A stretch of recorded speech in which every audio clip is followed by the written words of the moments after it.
budget ng Pilipinas ay hawak lang ng dalawang tao. Hawak lang siya ni Congressman Zaldico at ni Congressman Martin Romualdez. Game over. Yan ang katotohanan. Halimbawa ko dito, medyo mahaba ito, kaya pagpasensyahan mo. Ang halimbawa ko dito, sa DepEd muna tayo. Sa Department of Education, noong taong 2023, merong 5 billion na inapprove para sa classroom construction. Nagulat ako kasi merong mga lumapit na miyembro ng House na humihingi. Hinihingi nila yung 5 billion, parte ng 5 billion na budget. Wala kasi akong experience sa ganyan.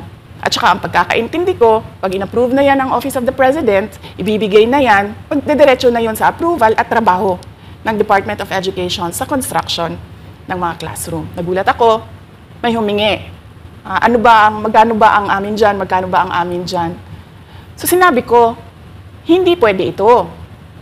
Kasi, ang mangyayari nito, hindi magagawa ng Department of Education ang trabaho namin na mag-construct ng classroom ayon sa classroom backlog at sa prioritization base sa backlog at sa classroom construction. So sinabihan ko yung isang congressman, sabihan ninyo si Martin Romualdez na hindi pwede chap-chapin ang classroom construction na 5 billion. Kaya kung makikita ninyo sa budget proposal na approved ng Office of the President, 5 billion yon. Pero nung lumabas yung DAA o yung budget approved noong 2023, naging 15 billion siya. Dahil hindi nga ako pumayag na kunin yung 5 billion, dinagdagan nila ng 10 billion yung classroom construction ng Department of Education. Yung 10 billion na yon hindi kontrolado ng Department of Education. Controlled yon ni Congressman Zaldico at Congressman Martin Romualdez. Hindi ko na kailangan ng corroborative witness dito dahil makikita niyo yon sa papel. Makikita ng taong bayan yon sa papel. NEP, 5 billion, lumabas ang budget approved, 15 billion. So may iintindihan niyo, di ba? Bakit pa tayo mag-budget hearing para sa Office of the Vice President? 2 tao lang naman ang nasusunod sa budget ng bayan natin. Halimbawa, taong 2024, kung makikita niyo, ang approved na budget ng Office of the President para sa classroom construction ay 19 billion.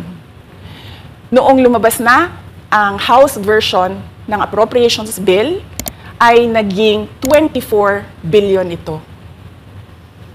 So, approved 19 billion, paglabas sa House, naging 24 billion. At doon sa 24 billion na yon, kung hahanapin mo sa papel, kinuha nila ang 5 billion ng repairs ng classrooms at nilagay nila doon sa 19 billion para maging 24 billion siya. So, ang naiwan sa repairs, sa kawawang mga classroom, ay 1 billion. Kaya, makikita nyo, sa papel, nandyan yan. Naging 24 billion. At hindi lang yan, dahil noong 2023 ay hindi ako pumayag na hindi masunod yung DepEd na rules sa paano mag-classroom construction based on need, ang ginawa ngayong 2024, inattach nila ang listahan na kung saan gagawin ang mga classroom construction worth 17 billion. Makikita nyo yon sa papel. Pagdating namin sa Senate, nakita yon ng mga senador. Tinanong nila ang Department of Education, totoo ba o hindi totoo na galing sa inyo ang listahan ng 17 billion ng mga classroom construction? So sabi namin sa mga senador, hindi totoo. Hindi namin magagawa yung trabaho namin. Hindi natin masosolve ang classroom backlog kung ganito ang nangyayari. Pwede ba ninyo kaming tulungan? Yung mga senador naman, very helpful sila. Oo, tulungan namin kayo. Kaya nga kung makikita ninyo sa interpellation ng isang senador doon sa budget hearing sa Senate, tinanong niya diretso, galing ba sa DepEd ang listahan ng 17 billion? Galing ba sa DepEd ang listahan na inattach doon sa House version? Sinabi namin hindi. Hindi galing sa amin yan. On record yon. Makikita nyo sa mga videos, balikan nyo yung mga videos. Makikita nyo. Yes, my concern, Madam Chair, Mr. President, under the GAB, I observed that there was an increase in the budget for the construction of new classrooms from 19.6 billion to 24.6 billion. However, this is my concern, which you mentioned earlier, that the repairs and rehabilitation of classrooms was decreased from 6.5 billion to 1.5 billion. I also have information, Madam Chair, Mr. President, that 24.6 billion allocated under the GAB, but only 9.8 billion from the allocation is left to the discretion of DepEd. Kaya hindi ko na kailangan ng witness kasi makikita nyo sa papel. Tapos dumating ang BICAM, walang nangyari dahil ang nasusunod doon ay si Congressman Zaldico at si Congressman Martin Romualdez. Kaya nandun pa rin naka-attach yung 17 billion na ginawang listahan ni Poe at ni Romualdez.